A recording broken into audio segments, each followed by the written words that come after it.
y'all? It's your boy Leaky Roof. We outside, man. You know where we at, man. Ain't much to say. My boy Sway, man. We're having a one-on-one sit-down.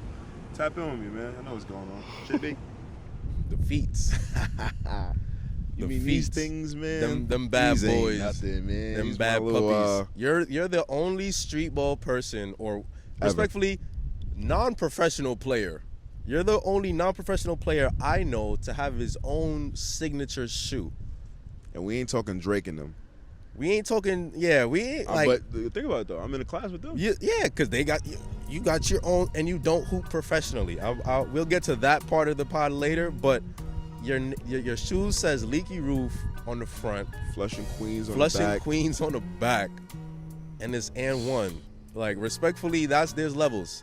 There's levels to that. So, and I don't pop it much, but I'm going to pop it. Go ahead.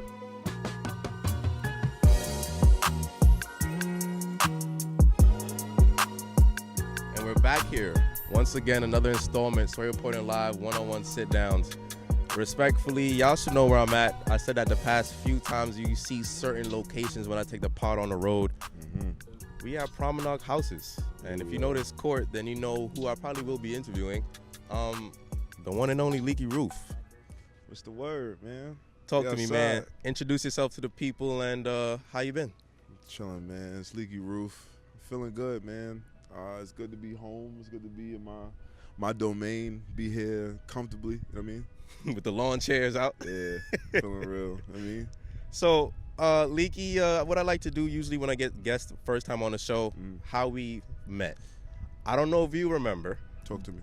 But I think the first time we even shook hands, said what's up, was OBL. When OBL first they came to New York. Yo, I'm going to be honest, I don't remember that. You don't? Because it was so much going on. Was it the first or the second day? The day I won? The day you won. Okay, it was so much going on that day. I don't even remember seeing Gio that day, and he recorded that day. That's a fact. That was the first. That was also a tidbit. First day I met Gio too. Yeah, that's crazy. Cause the whole thing with that, for me to win in that building, for me like that's where I met Gio at. Like that me and Facts, him linked there the first time on that court. I brought the rim down there, everything. It was like a lot, but me and him linked on that court, and for me to win in that building and us to meet, that's a story now. I didn't even know that. That's crazy. I'll tell you literally the moment. So I had just finished doing Aura's interview. He's like, yo, you about to go to OBL? I'm like, OBL? He's like, yeah, the 10K shit, it's the last day, 10K on the line, Leaky over there, a couple other guys I know, Gino and stuff like that. So I'm like, all right, I'll pop out. I ain't really doing nothing. So I popped out. And Gio also had hit me. We were just communicating at the time. But long story short, you win, you do your thing, and you sitting on the throne with your daughter. I don't know if you remember, but you was with your daughter, and you had the 10K stack sitting right here. And I remember in the video, the promo video, you was like, yo, this is all for her, type shit. But the moment afterwards, I let all the the noise die down and everything. So I went up to you. I'm like, yo, my name is Sway. I appreciate your game. You one of them ones. Yeah. Hope to meet you. Talk more. And you was like, you just real genuine answer. I know there was a lot going on that day. Fact. But that was the first time me and you had an interaction. Yeah. And just by seeing your game, I was like, nah, this guy is different. Yeah. It gets a little different lefty, even though lefties are a little get tricky with how they if that's an understatement. But in terms of OBL, let's get there for a little bit.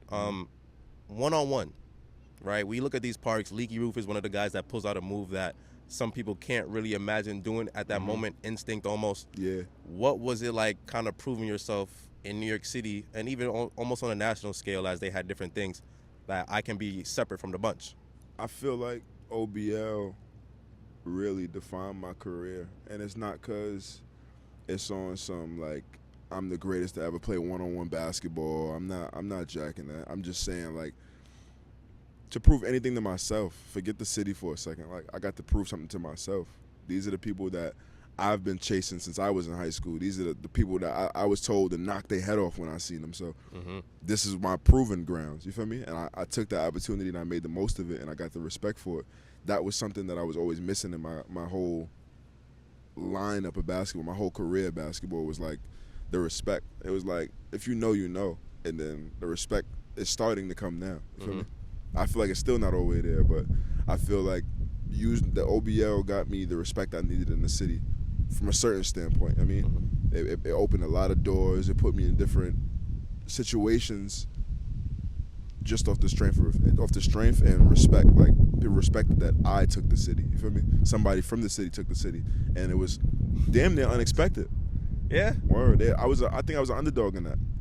So, I asked this question because it's kind of like a follow up. How old are you? I'm 28. 28. I just turned 28 last week. 28. So you were kind of still one of the younger guys in that tournament. Yeah. What year was that? Like 2022? I was 2022. Yeah. Yeah. So, all right. So now we're in Queens, right? We're on this park.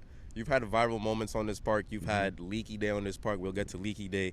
But define the term Queens get the money. Because I know Queens guys, when they hear that, it gets real prideful when it comes to the different sections of New York City. When I hear that, my response is forever and always. Queens always been about their money. They always been getting it. We always will. You know what I'm saying? It's here. And Queens is made from a bunch of hustlers and entrepreneurs and people that have their own direction and know what they want to do. I'm not saying it's not nowhere else, but from what I'm from, I haven't lived anywhere else. I haven't slept anywhere else. Like, this is where I'm from. So it's like, Queens, we get the money. That's just what we do. Yes, it's part of us. That's our DNA. What does the park mean to you, though? Because the park has been viral on Sports Center pages, Instagram. You've had viral moments. You've dropped somebody in that spot right over there. You've done behind the back off the alley-oops right over on. I think was it that direction or this direction? I can't remember. Way. It was this way. It's like you're from this area. You got people in this area that'll always hold you down and stuff like that. What does it mean to have certain events on this park? What does it mean to have this interview on this park? And like, whenever you get up every morning, whether it's even if you want to play basketball or not, you walk past this shit and be like, yeah, this is like home. Like, what does it bring to you knowing that a lot of memories joy, are here? Man, it brings a lot of joy. I get to see kids come out here that didn't have this. Like, when I was growing up, I didn't even have this court because it was so fucked up. Like, I probably had like, I probably played here like 2 years out of my life because this whole court was going fucked up for like 15 plus. Somebody dunked on, wasn't this rim, it was this side. And it came down and they just left it. It was just sitting here for mad long. Then they finally took it out years later and then the cracks was this tall in the court. To see it now and everything that we got going on, like music videos and people Facts, I seen that. merch and the tournament, it's beyond words, bro. I can't really explain it.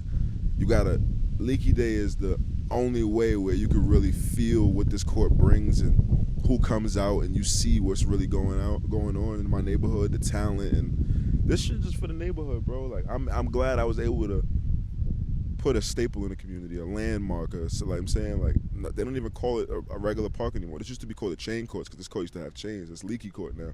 Man, that's not something I put on it. That's what the neighborhood put on it. You feel me? Whether I got this here or not, I didn't say, yo, make this Leaky Court. I have Leaky Roof there. That's enough. You feel me? Would you ever be with me? I'm about to walk by Leaky. Like, I'm with you, bro. Oh, no, I'm walking past the court. My fault. Like, you know what I'm saying? Would you ever put your name on this court, or would you just leave it how it is right now? No, it's like, I'd rather, you know what I'm saying, when it's all said and done, and I'm as far removed as I can be, the name will still be here. So I don't need to put my name on it. And if you know, you know. I'm cool with that. I mean, I respect that. I could wear a Gucci shirt without logos. Feel me? All right, so as we transition, well, before we transition, I want to kind of touch on the Queens community. Since I'm not really from Queens, I've been here. Every time I hear Queens, I'm like, the roads are different. Yeah. The address is 155th Drive compared to 155th Street. How close of a community is Queens to you, and why do you think sometimes Queens get a bad rap from everybody else? Queens is so close-knit to me because, like I said before, this is everything that I know. Like, I've never lived anywhere else besides when going to prep school and stuff like that, but I've never really lived anywhere else. My apartment, I've always lived in apartments, never lived in a crib. This is what I come from. This is really all me. Like this is, what you see is what you get out of me. You know what I mean? Queens is so close-knit because we go to school together. All the lit spots, all the hot spots, everybody has to go through there. All the buses go through there, like Jamaica Avenue, Main Street down this way. It's a bunch of mix-up. And you play basketball, you go to school, you know a lot of people, and everybody gets to know each other. You go to the same malls. Everybody's around. So it's either beef or it's all love. You feel me? So that's one thing. And then, my fault, what was the other part of the question? What was it about that keeps you like. Oh, you said why does Queens get a bad rap sometimes? Bad rap. I feel like you get a bad rap because you got to know where you're going. It's like Queens is the biggest borough. Don't let nobody lie to you and say it's really the biggest borough. You can look at it. Stretch from the Jackie That's to a fact. Stretch from the LaGuardia to JFK size. And with that, you gotta have mad places in between, and people get lost, and it's a lot of the same addresses, and it's very diverse. You think you go down this way, you're gonna see a bunch of black people. You might see Asians, you might see Spanish people, you might see. I'm saying it's a lot of different. Queens is the most diverse neighborhood in probably the world. I ain't gonna lie, but it's a lot going on here, so I understand why people get a little frustrated. So now when we transition to who you are and the image you portray, and not even just portray, but the lifestyle you live. I remember one of the first few times in Zone 6, I watched you walk in with a bucket. Different times, either in Zone 6, in a recreation gym. There was a time where you were just walking around with the bucket. For those that don't know, what does a bucket symbolize to your brand and who you are?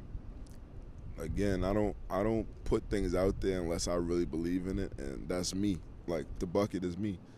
When the roof leaks, what do you get to put on the water? To catch the water, actually. The bucket. I really feel, in my heart of hearts, if anything goes wrong on the floor, you can give me the ball, I'm going to get a bucket. So this is my brand, my image. That's why you see the stickers all over it, the Leaky Roof. That's just me. It makes sense. Why? Did you ever get pushback for that? People potentially call you cocky or like, oh, who is this guy? Who does he think he is? Like, has there ever been negative pushback on that? Nah, it's really been all love for real. Cause I didn't make it up myself. I just put a twist on it. You know what I mean? Like somebody, Ron Artest's brother, Daniel Artest, he was like, "Yo, bro, like you just talking, like you just rambling on, like, yeah, bro, you like a leaky roof." I'm like, what? Like a leaky That's roof? tough. I'm thinking about like everybody else. Then leaky roof. Oh, now that's hard. I'm like, I bet, yeah, that's it. He was like, yeah, I'm like, all right, that's your new name. He kept calling me that. Shout out, what's his name, Daniel? Yeah. Shout out Daniel Artest my son on that. Foots. Word. My thumb. Shout out to him. So I kind of have a imprint on what your college career was like, but before we get to that, I want to know what high school was like. Because before we get to the man I'm looking at, there was the adolescence, the grassroots of him trying to learn the game. 100%. So where was that? Where did you go? What was that kind of experience of trying to figure out basketball? So when I tell you I'm from Queens, I mean it. I didn't go like far to no school in high school. I went to two local schools that nobody really knows about. Okay. RFK right down the block. Okay. Whack school. Actually, Jay Walsh used to play against him in high school when he went to Renaissance. Oh, really? I would have played, but my grades were shit, so I couldn't really, you know what I'm saying? So Heard you. I spent my first 2 years there at RFK. Then I went to a credit recovery school. You know, Metro BDA? Heard about it. Cool. We used to play against them. Queens Academy. It was good years there. I played there. That was my first 2 years of high school basketball. I completed my sophomore year there halfway through, and then my junior year. Then my senior year, I went to prep school after that. But high school was cool. It was a lot of figuring myself out. It wasn't really about basketball because I knew I was good. I just didn't want to I didn't take it serious because I didn't know your grades was needed to be involved. I'm gonna be honest. Like, I had no knowledge of that. My parents wasn't big on basketball. They wanted me to graduate, and that was it. It wasn't like, don't play basketball. They always left me play ball, but they wasn't basketball parents. You feel me? They just know Trust me, I know. They know their kid is talented. Maybe he could do something with it. Facts. Do as much as you can with it. Go ahead. In terms of the game, though, when you started realizing what type of player you wanted to look like or be on the court, who did you model yourself after somebody, or was this all instinct creating kind of thing? It was a lot of my game is usually my instincts, but like growing up, I always had people I watched. Like, I didn't watch too much NBA when I was younger. I keep it a bill, but I definitely always kept on top of the NBA. Like, I know who I'm looking at, what I'm watching. You know what I'm saying? Like, Tracy McGrady was always had an impact on me. Kobe always had an impact on me. That's funny how you say T-Mac knowing the whole OBL stuff. That's yeah, and it's kind of, I thought they wouldn't believe me. Like, that was really one of my favorite players. Like, that's really my favorite player of all time. Him, Kobe, 1A, 1B. But Then Kevin Durant, Bron, and them came around. It was like that era was like when I really started picking up basketball, like watching it. But I was always outside hooping, bro. I just kept with it, and my friends was telling me like, "Yo, bro, you nice, man. They like just keep with it, bro. There's no reason you shouldn't be able to do something with basketball. You better than us, and you took it serious, or like you took it more serious later than us." So you were one of those guys that NBA wasn't on your radar. You wasn't thinking about that. It's always a dream. It's always been a dream. But I'm a realist, bro. I know at a certain point, If you're not, you yeah. feel me? But it's hard to deter a dream when you really want to do something with a basketball. So if that was coming, then that's okay. I'm not thinking, yo, tomorrow I'm gonna make the NBA, and it is what it is. I know I could make a way for myself, some way, shape, or form. I could do that. So I just stuck with it and stayed in the street with it, and it turned out to be everything I wanted to be. So I realized when looking up your real name, since we know it, but I'm not even going to say it. Public knowledge, you can say it. All right, Isaiah Brown is the name, correct? Yes, sir. The man's name is Isaiah Brown, just in case you did not know. Shout out the proclamation of Leaky Day. That's how I found that out. I'm saying it's public knowledge. Public knowledge. But I can't even duck it if I wanted when to. I looked up your name, so I'm like, okay, let's see if I can find some things on the internet that people probably haven't paid attention to. And what caught my eye was that you actually did spend a year at college at SUNY Potsdam, correct? 2019-2020 season. That was your first year of college? What year was that? That was my second year of college. Okay. So my first year, I spent at a D1 in Missouri. In Missouri? No playtime. Like Missouri, D1 Missouri? Or no. Not Mizzou. Not that school. Okay, no. just checking. I went to a Division I JUCO out there. Oh, Division I JUCO. Sorry, I didn't hear JUCO. Copy. No PT, though. No PT. Coach wasn't jacking me. I got recruited by the assistant coach. Shout out to Reggie Freeman. That's my dog for life. Like, he definitely taught me a lot. Ty, what up, baby? Chillin'? Wendy, what's up, baby? Shout out to Hood. Yeah, Hood outside. But I ain't getting no tick out there. Reggie Freeman, he definitely showed me the ropes. He was in the gym countless nights locked in. He definitely got my jump shot better. He definitely worked on me. That was a year for me. Like I'm saying, it wasn't a year to play. It was a year for me to learn who I was and go through a situation and had to really deal with that. So that was the first year. And that second year at Potsdam, I ain't gonna lie, I wasn't even gonna go there. I wasn't even gonna go back to school. That was 3 years removed from my first year to Potsdam. Oh, so your first year at JUCO was 3 years removed from SUNY Potsdam. 2018, 2017. Wow.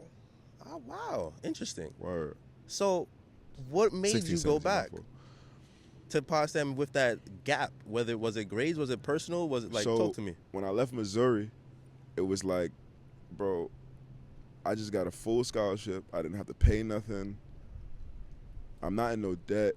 So it's like, what the fuck did I go to school for? I came here to do what? I thought this is gonna be. Y'all told me I get my grades right. I'ma play and I'ma do what I do with this basketball shit. Now I'm confused about basketball. I don't know what to do, where to go, who to talk to. I'm like, yo, I ain't gonna lie. I don't even know if I want to do this shit no more. I'm gonna keep playing because I'm nice, but I'm not gonna even try to make it no like that's a dub. I'm gonna go home and get a job. I started working at the YMCA, bro. Like no funny shit. That I just working at the Y for like 2 years, and then after that I had a game. It was like wintertime. I gave these niggas like 70, bro. Like in the gym, just hooping, bro. It was a random day, and I had like 70. I think it was like, yo, bro, like not a lot of people can say they had 70. Nah, word. I don't care where it is. I had 70 multiple times too. All right? We'll yeah, get into that. But yeah, he was like, yo, bro, like what you doing? Like how old are you? I forgot how old I was at the time. So like 22, 23. He's like, yo, bro, like you're not going back to school? I'm like, nah. I went to a school, bro. I'm not going to no school. Like I went to a D1. I'm not about to. He's like, bro, I got D3 for you by Canada. I said, D3? You out of your mind. I'm not going there. Like, yeah, a lot of people, yeah, keep going. I'm going to keep it all the way a bit with you, bro. I'm like, I'm not going there. You crazy? Like, I brushed him off for like 2 months. He's like, yo, bro, just take a visit. Take the visit, pull up. We'll pay for everything. If you don't like it, then you don't have to come. All right, bet. I'm not going to turn down no free trip. Yeah, free My pops jump in the truck. They pay for the rental and everything. We go up there. I don't even know if I'm getting anybody in trouble by saying that. It's definitely a D3. I don't even know if you're supposed to do that. But they treated me like it was definitely a Division I. So that was, I only took one visit. I went up there, I enjoyed myself. About the team, I already knew half the team. So it got lit when I got up there. I ain't going to lie. I destroyed up there. Like, see, the reason why I brought up Potsdam to begin with, because you know Lens of Sin, I think his freshman year at Potsdam was your year there. Word? I didn't even know he was there. See, that's the thing, because when I told him, I'm like, because when I was doing my research just for like time purposes, Right. I think it was Gersh Park Finals, the run that recently just happened, probably like game 2 or game 3. I was supposed to play in the chip too. We'll Just get so, to just that so y'all later. know. Wait, shout for out to who? Earth Productions, man. For Irk? Come on, man. Oh man, yeah, I should have never asked. Yeah, production's word. Yeah, he got a lot of ties everywhere. Facts. Yeah. But I remember telling him, I'm looking on my phone preparing for the interview. I'm like, all right, let me look up certain things. So I see Potsdam. So I'm like, yo, bro. I tap him like during the time. I'm like, yo, you know, Leaky went to Potsdam. He goes, yes, bro. My freshman year, bro. I watched that nigga get buckets, bro. Like, I'm like, oh, so like Yeah, you. I was geeking. He up was there, like, yo, bro. I didn't know that. Like, that was my first time seeing Leaky, like, watching him play at my school. I said, oh, okay, heard the connection. And then I checked the stats. 24 points per game, 9 rebounds per game. I don't care what level that is. That's hard to do. Very hard to do. Feel me? So how does a man go from averaging 24 points per game, 9 rebounds? Granted, it's at a D3, granted. But we've seen different avenues of getting to that high level of high basketball, college basketball.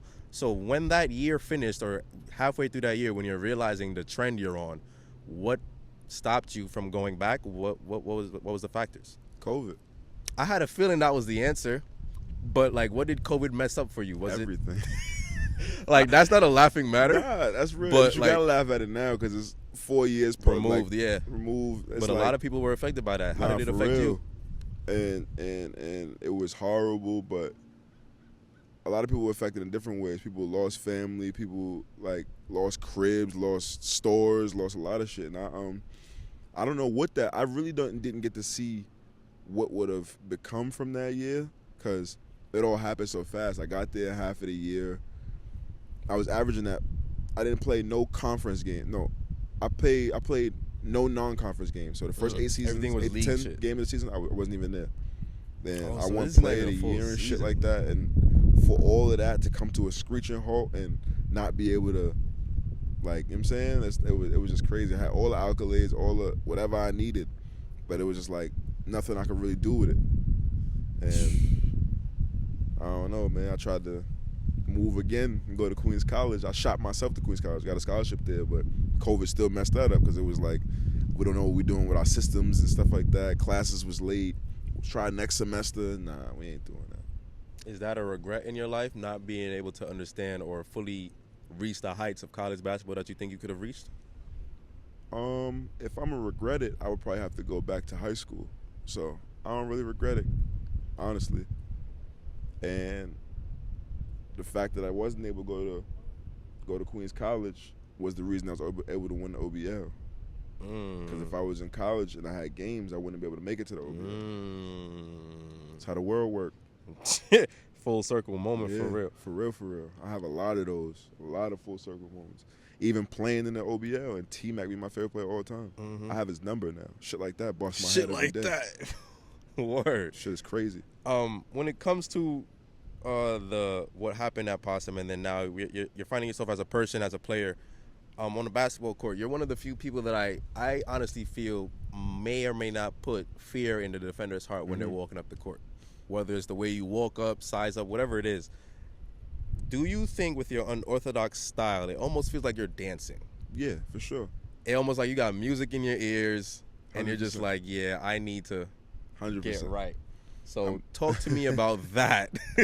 And 100%. am I correct in that? And why did your game kind of translate to that? You're totally right. I don't know.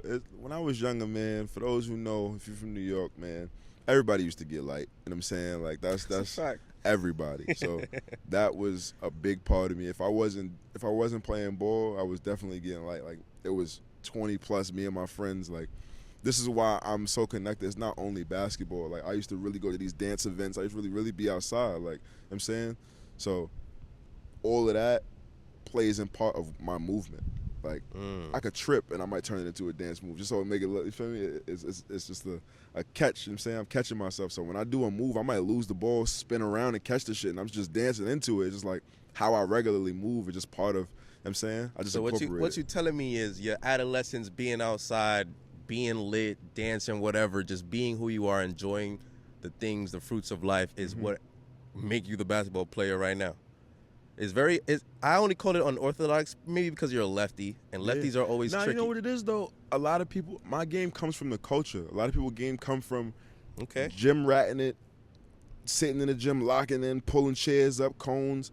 My shit come from the culture. As the culture moves forward, I move forward. Everything that I do is for the culture or part of the culture, so it's not like I'm swagger jacking nobody. It's all me. Everything that I do is me. It's original. I don't really look to be nobody else. Not that there's anything wrong with that or trying to emulate certain things, but I'd rather be myself. The off the glass thing is definitely T-Mac though. That's definitely an influence off the glass. No question. So I mean, let's keep it there with the basketball a little bit. Do you ever sense the fear? How can you tell a defender doesn't want to guard you? Or after you hit one shot, it's like, okay, Leaky might get going now. Who's going to take that on? It depends on the mode I'm in. Like, when I get to the court, I could tell by it's certain ways people show love. It's like, Leaky, what up, bro? Don't do too much today. Like, some niggas outright tell me, like, all right, bro, like, I'm guarding you. Let's not go up and down wilding. All right, Brody, my fault. I'm going to chill out. You know what I'm saying? But it's when it's like they try not to look me in my face, and it's like real non-confrontational, and they're usually confrontational. And I'm around a lot of games. I see it all the time. So I know how you act with everybody else, but when it's me, you want to switch on screens. You don't want to come up and shit like that. Me, if you feel like you got me one-on-one, fuck it. You're going to have to show me a countless time. I don't give a fuck you score me 11 times in a row. 12, I'm going to stop you. You feel me? That's just my pride. Whether I can't guard, can guard, I'm going to stand on that regardless. You feel me? People will be like, nah, I'm out. Like, I don't even want to deal with that. Man, I don't feel like I be really violating like that until I see it. I feel like I might call cap on that one because there might be a clip you might see at this moment or probably before this drop. You're going to be like, damn, that was a little crazy, though. Yo, bro, I don't even know, bro. I just be hooping, and I if I create that fear, it's just the confidence that I have. It's not really me being cocky or anything. I have a confidence in myself. It's not even the game. I just know who I am. So me being me, knowing myself, I don't think anybody can stop what I can do. If you do, I'm going to do the same thing and show you that it was a mistake that you did. It was my fault, not yours. You feel me? That's how I feel. Bet.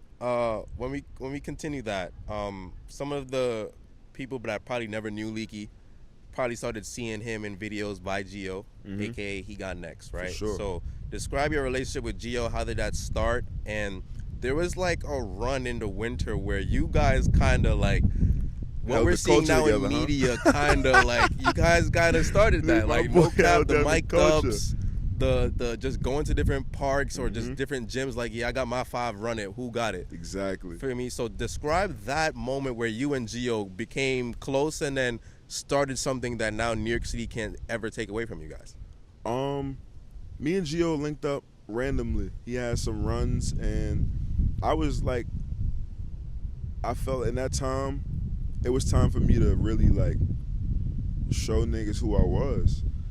I had people understanding that I was doing certain things, that I was nice and what I could be. It was like, yo, bro, like, but nobody ever gave me the opportunity. So Gio having the camera and the gyms, that's all I ever needed. I didn't have the gyms. Right now, 5 years ago, if it was wintertime, I would not have no gym to go to. I'd be thugging it out here, shoveling snow, no funny shit. 2 gloves, 2 sweaters. I'm out here thugging it. It is what it is. Gio gave me the opportunity to have the gym, a nice gym, and get the visuals that I always needed, mic'd up.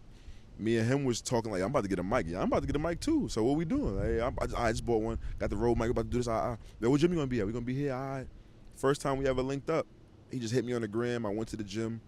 I dunked and brought a rim down. He was like, nah, like Leaky, like in the video, that raw video, you can hear like this nigga Leaky like a 2K player. Like, I'm going off the glass, doing extra shit, just wilding. And he was, ever since then, he locked in with me, sent me that video, and we've been going back to back ever since. And he been a part of every monumental moment.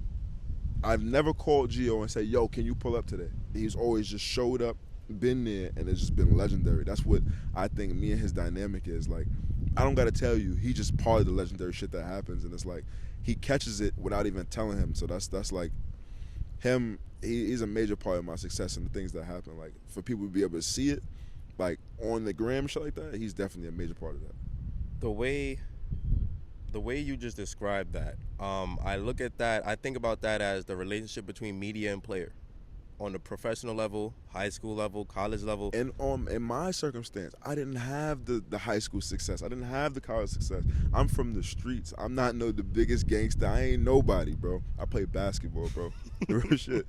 And my neighborhood look up to me because I'm able to bring people out and put a show on because somebody recorded the shit I did in the gym and people love this shit. You feel me? That's as simple as it goes. You feel me? Hold it right there, because I bring that up because the reason why I got into the reporting, the analyzing of the player, like the video stuff is cool. Like, that's like a second nature for me. But this is like really my bag I get into. The reason why I started getting into like this bag as I want to do for a profession is because when I look at the NBA or the NFL, we always saw a story about the said player, but we wouldn't hear from the player. And what I also doing more of my research, I started realizing like the old school way of media is what now stops new basketball players or football players, whatever athletes, to stray away from that. You don't hear their real thoughts, intentions, or whatever. You hear it on podcasts now because that's the new thing out. Yeah. And they run the podcast. I bring that up because how important do you think it is for people, athletes in general, and guys that are in media, whether it's a reporter like me or a video guy like Gio, to actually have some type of relationship to paint the pictures, the stories, the narratives of these guys that maybe on a national scale they will never get, or even if they're on a national scale, they might be wrong. I think that's an extreme part of media, because if you just come in here and you interview Leaky Roof and you don't know anything, you don't know Leaky Day was here, you wasn't here, you wasn't in part of the relationship. We have a relationship where you could call my phone, bro. You see me? So like, when you're not here in those moments, you don't have nothing to really talk about. You just hear what you hear. Mm-hmm. It's like, I heard Leaky might have had a tournament or something. You know what I'm saying, what's that about? You was here. So it's like, Leaky Day was lit. Tell me about it. Like, what did you feel? Because I felt like this shit was, you feel me? Like, you could tell me that. And with Gio, Gio cried with me before. Like, the OBL, we hugged, bro. Like that. Like, we hugged. My daughter's in my arms. Like, I couldn't believe what was going on. That's shit like that you can't pay for. You feel me? And Gio don't put money in my pocket. I don't put money in Gio's pocket. Shit like that. I never knew Gio before 2 years ago. Gangsta. And that's more shit that I've done with niggas I know in 20 plus years. Yeah. You can't buy that, bro. You can't buy relationships like that. And I appreciate Gio. I appreciate you, for real, for even coming here and being in my presence. Some people don't even feel comfortable doing shit like this. I ain't look over my shoulder once. You feel me? Like, that ass though. So now that brings me to almost, let's go to Leaky Day, as we haven't really talked about it yet, but we're here now. Leaky Day has happened 3 years in a row. Each year it has felt like it has been better. I didn't get to go to the first one, but I was there for the second, and I got to catch half of like the third. From comparison to the second to the third, the second one was a little bit out of control, a little bit, not as much security or structure as this year was. But it still added to the fact that this is what's going on and everybody's here for, but it's also vibes, good vibes. And when people see these houses like this, they think projects or whatever. But when you can bring almost like the whole projects here. Right.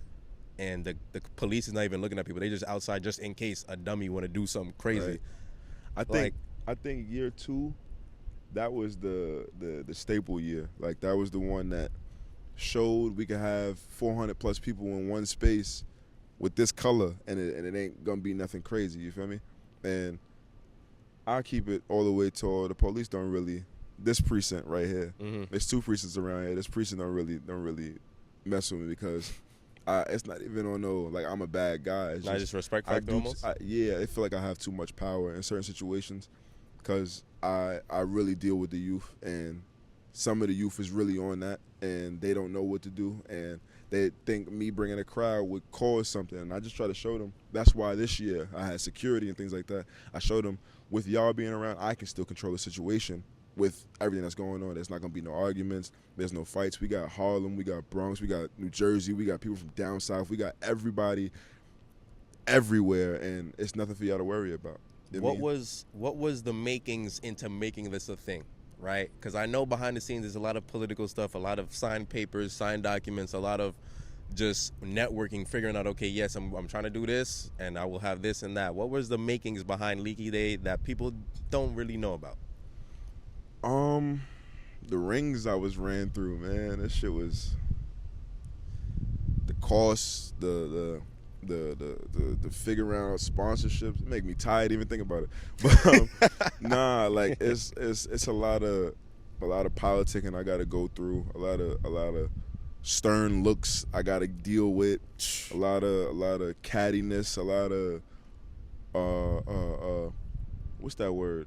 Corporate shit that's above my pay grade that I have to deal with. You know what I mean? Like a lot of snooty looks at me like, yo, why you feel like you could, like, why you feel like you could? I don't feel like I could do anything. I feel like my community needs something, and I feel like I want to do, and my community supports that, so I'm allowed to do. You feel me? Again, I'm not no gangster. I'm only saying this because I know they be watching me, so I gotta say these things. I'm not no tough guy. I just like my community. I love my community. I love to see smiles on people's faces. I love to be able to put a smile on somebody's face, from the grownest of men pause to the youngest of girls, and like just trying to bring all that shit together. It's hard to do. You know what I mean? And when you're able to do that, it's love shown. You feel me? It's nothing but love, and people support that and appreciate what you can do for your community. I just want kids to be able to have something I didn't have. I didn't have this when I was younger. I didn't have a court where it feels comfortable enough in the middle of my project. You feel me? The other court is down the block by a school, and you can't even be there after 8. They close. I done been arrested, closed gates on me. Yeah, you're going to jail because I'm only 16. Like, you feel me? Like, you can't be here too late. Do you think that some of the trials and tribulations in trying to get this and make this a yearly thing is because you're still relatively young? Yeah. And when people see you, they can be like, oh, yeah, he's just one of these young cats out here playing ball, whatever. Do you think that that's part of the mantra? 100%. They think anybody young and black is just naive. They think I'm just trying to take over and trying to just run shit. I don't even want to do that. I just want to put on a show for my community. One day out the year, every year. You can have the rest of the 364, 65 if I'm saying, counting the leap year. Mm-hmm. But they told me, like, the police, people I was trying to incorporate with this precinct, like, yeah, don't mess with him. He thinks he's John Gotti. Not John Gotti. But that's the labels. But that just shows me it's something successful in this, because they must feel like their toes are stepped on or something. Like, you feel me? I don't try to do nothing but put on a show for my community. And they really feel like, I guess because I'm young and I don't mess with the police, they feel like it's something against them. I don't really need you. Y'all feel like y'all need to be here? Be here. I'm not stopping you. It was, oh, you can't do the tournament, but when I did the tournament anyway, you over here eating my food. You feel me? Damn right. Damn right. So that kind of brings me to a follow-up question, not to cut you, because I think this is like a sensitive topic. I did an interview yesterday, and the person definitely told me about how like older people are like almost gatekeeping everything from the young up-and-coming person that's actually doing good. And I want to ask that question as in, do you think that that's a New York City thing? Or is this like national, no matter where you go? Because this person had a different answer, but I want to hear your take. I can't break it down to states, because I can't tell you what it's like in every state, but I can tell you that New York is known for that gatekeeping, even down to basketball. Like, coaches would hold your scholarships. You wouldn't know you got scholarships. This happened to me before. Like, they'll hold your scholarships just so they could keep you in the school and keep the attention on their player. Bring the coaches to the gym. Oh, he got 3-4 schools, but I'm trying to get him to this high school, so I ain't gonna tell him he got offers. Bring him here. I'm saying? They'll try to slide their kids in position, even for the corporate shit. They don't want you to be winning, but somebody they know they've been watching and helping grow, you got more traction and more following and more you can do for the community, but they want them to win. So they're going, nah, this guy, gatekeep it from you, put it on them. Yeah, it is what it is. How do we navigate that? Keep pushing. It's somebody for everybody. I mean, there's somebody that can help you in every instance. You don't have to always need help, because a lot of this shit I did on my own. I say 90% of the shit I did on my own. Everything else was family and sponsorship and good friends, you feel me? But everything else, it's nothing to pass the torch, I feel. People don't pass the torch. I feel like it's a lot of, I don't like how you do this, so I don't even want you around. Like, damn, you could have helped me on the thing that I did wrong and showed me that. But you rather me lose or and teach laugh me at a me while lesson. I'm losing. And when I make it, it's like, man, I bet knew you was gonna do that. You told me that. I bet I did. I bet you like what I'm doing now. And where'd you go when it was on the way happening? Like when I was doing this shit, where was you at? Or when I was actually begging you to try to get an opportunity, foot in the door, what was you saying? Man, if I told you how many coaches sat me on a bench and looked at me like I wasn't shit, now they begging to pay me. And it's not even I need your money. I do need the money. It's not even that though. I know I need some money. It's the pride though. It's my pride. It's like I'm not gonna let you slap me, sit me down, and then just be like, all right. Hold on to that pride real quick, because I've been a person that has had to put my pride aside in personal life, and in all walks of it for the past 2.5, 3 years. It's been a real gut check. How many times have you had to put your pride aside for something that you just want to do and want to get done? Countless. Is it worth it? I'd be lying if I didn't say it hurt. I'd be lying if I said it didn't hurt. It should hurt, but it's worth it. I'll be honest. The losses I took in them instances, like with my pride, letting shit being a bigger person, I definitely gained from situations. All right. Okay. Taking my time and letting those situations be, but you have to stand on what you stand on. If you don't stand on what you stand on, you're gonna get stepped on. You feel me? But I definitely stood on some shit and it worked out for me. I've done favors, not like bread favors, but I've done favors for people and those favors return. It's blessings. Like, I mean, what you put out is what you get back. So I've definitely turned it into that and took that knowledge and moved with that for sure. So some of the things that people probably have noticed over the past year since last Leaky Day to now is the feats.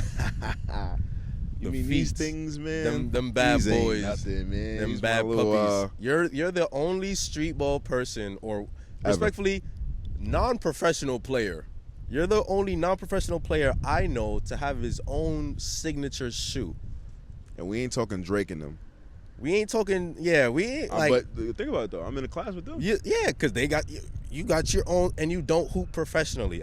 We'll get to that part of the pod later, but your shoe says Leaky Roof on the front, Flushing Queens on the back. Flushing Queens on the back, and it's and one. Like respectfully, there's levels. There's levels to that. So, I'll be honest. And I don't pop it much, but I'm gonna pop it. Go ahead. Nah, yeah.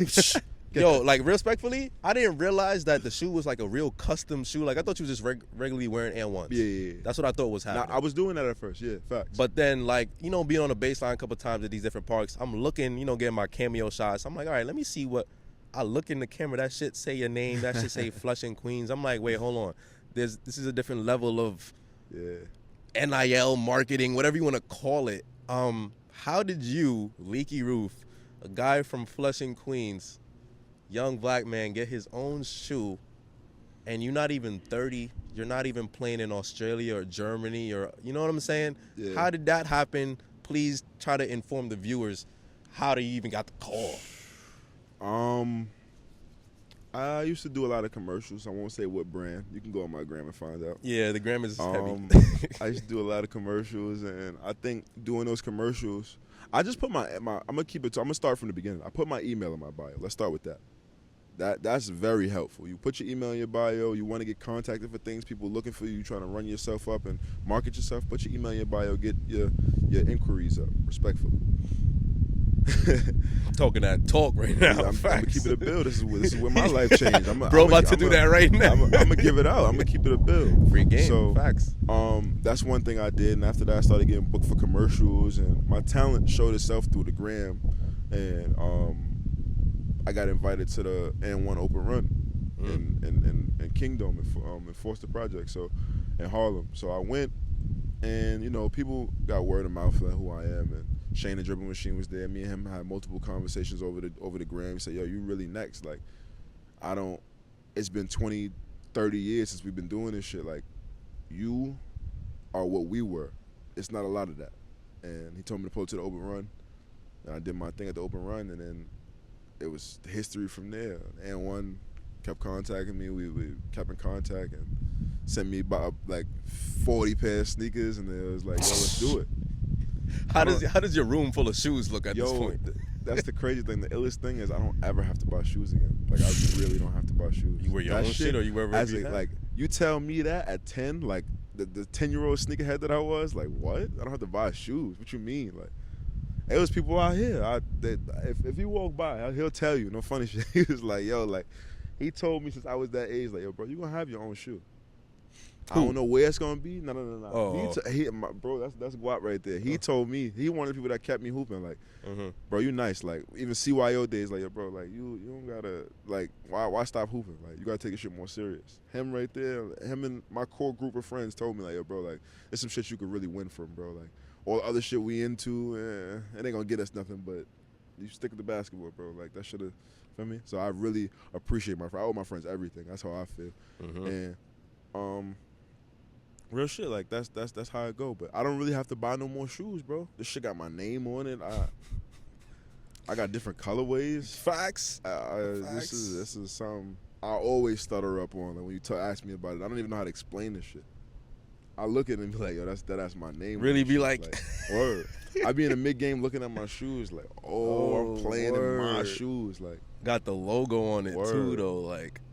Yeah. Wait. What was the? Okay, so we know the inspiration behind the bucket, but I know the logo is almost synonymous with that. Yeah, basically. Was that like something you created yourself? So I had my man. This logo, my man Jason did.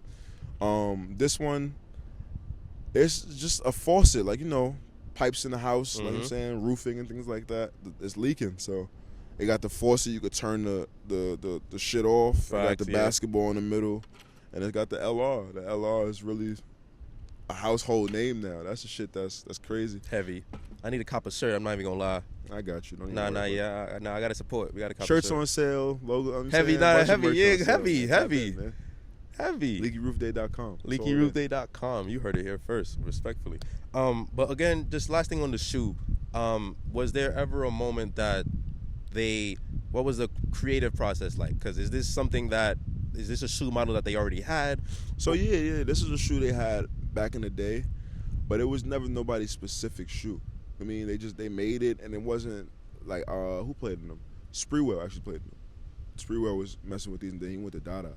So they didn't really have the shoe out for long, and they brought them back for me. They weren't out since whenever he was playing in them. I'm not gonna lie, I might get me some Air Ones just because your name is on that shit. I appreciate you, bro. I'm not even gonna lie to you. I appreciate you. I might take those and might shoot in those or something like. That's what I'm saying, bro. Look, it's a culture shift. Nah, for real though. We wasn't as black people. We wasn't wearing Adidas like that until Yeezy. We heard about N1s in the history, but we never thought about. Let's think about Adidas though. We wasn't wearing Adidas like that until Yeezy started going crazy. You got a point. Maybe shell toes, shit like. Yeah, shell toes was a little middle school vibe. Shit, you know what I'm saying? But it wasn't like, yo, I'm going to get them a new Adidas that dropped today. Like, that. Kanye shifted that. That's for the same thing I'm trying to do with N1. You feel me? I play ball though, so it's like it's a different way I have to show it, and it's a lot coming next year. It's a lot coming. I ain't gonna say too much. One thing that's synonymous with basketball is hip hop. You already touched on Kanye. We spoke about how we almost on our Jay-Z vibe right now with the lawn chair. For sure. What is it about hip hop and yes, we're in the sport of basketball, but sports in general, for I guess black people, that we almost gravitate towards each other, like fashion to the sport. We could always intertwine them and make it our own. How did you take your love for music and tie it to sports? Besides the dancing and this play style, of course.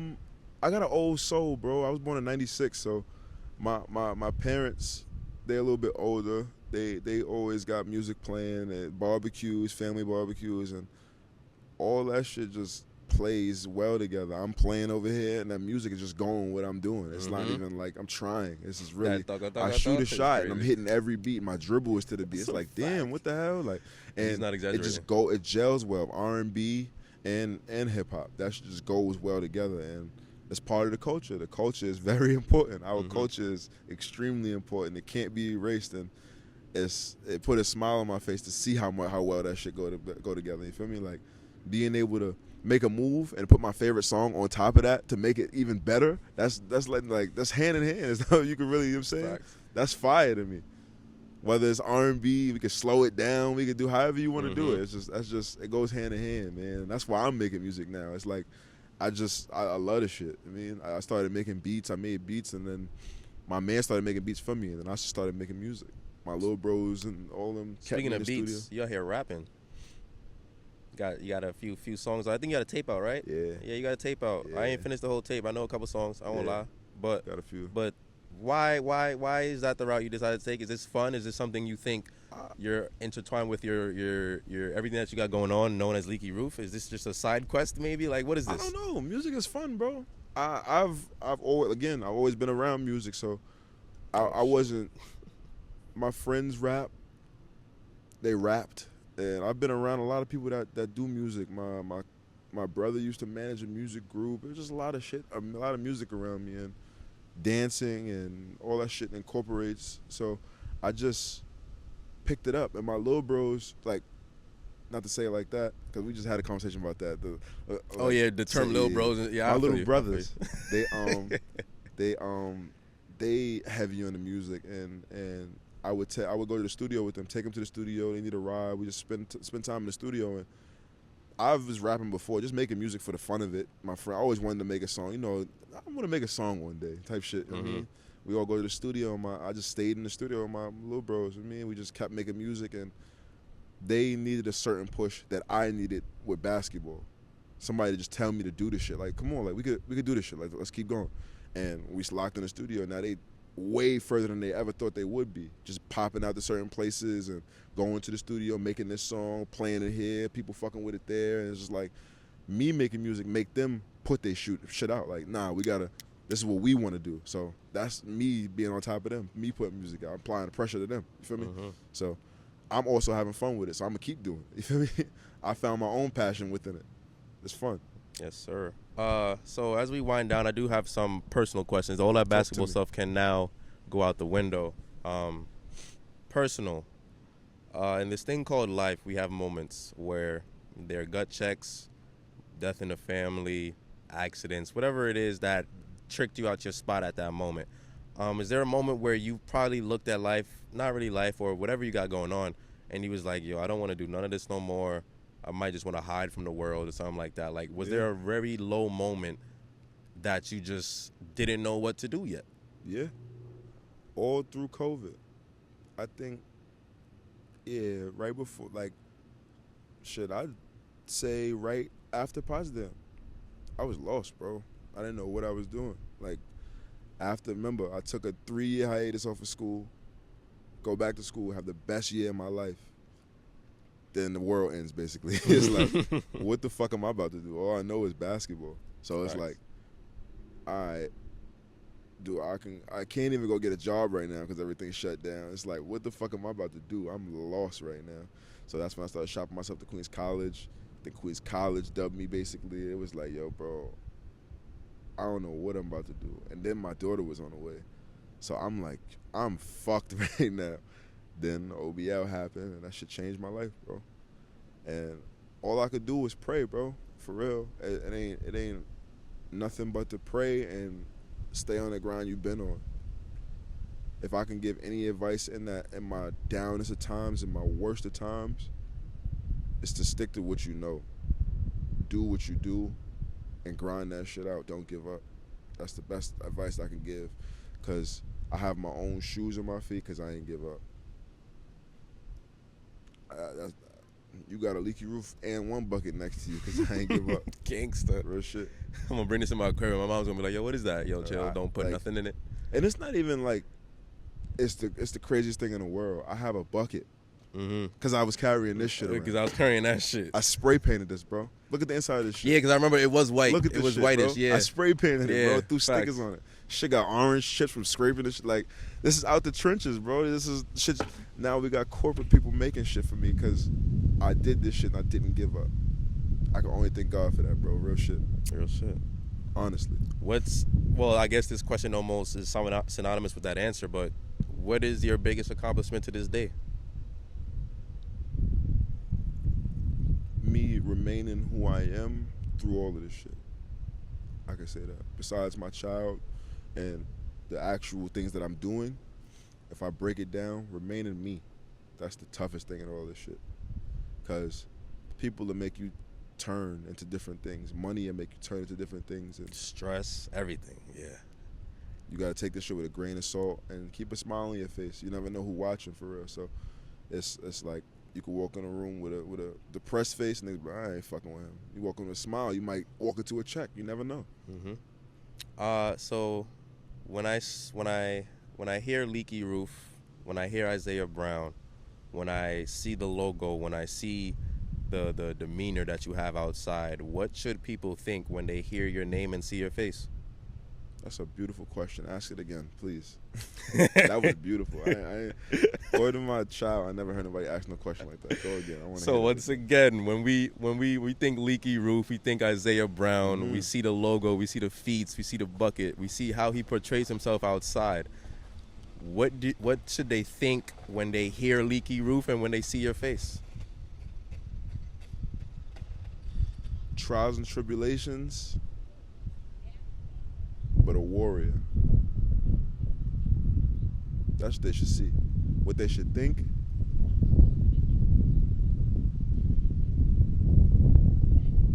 I don't even know. Think what you want. Feel how you feel. I'm gonna be me regardless. I mean, we could end it there, but respectfully, we could. But last thing, it wouldn't be my part if I don't do this. Shout out the kids in the background. Yeah. They were just asking if this was a music video. But last thing, and then we'll get up out of here. What is next for you? Whether it's you as a person, you as the brand, and you or whatever you got going on. If you could give a sneak peek into what's next, and then after you give that, let the people know what's on your mind. Your 5 minutes, 10 seconds, 30 seconds. That'll be your time to look at the camera. What's next? We gotta. I'm actually about to go to Canada tonight. Shit, we got this at the right time. Yeah, that's a fact. I'm going to gangster though. Word. I'm going to Canada tonight. I got a game and I'm performing out there. I got a show. I got a Sneakercon. When you dropping this?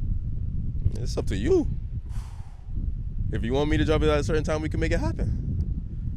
Fuck it, I'm gonna just give you exclusive. My sneaker drop September, so at Sneakercon in New York. So yeah, that's coming up. That's hard. Got a lot of shit coming, man. I can't say too much. You don't got to. I'm that good was with a little that. Too much, but I'm gonna let it rock, man. I'm we good with that. Man. Respectfully. We good. September, man. Well, we'll hold this if we have to, just for the brand's sake. But that's fire. Man, I got a sneaker come out at Sneakercon. Sneakercon. Niggas couldn't even get into Sneakercon at certain I never even seen Sneakercon. And me neither. I haven't been there either.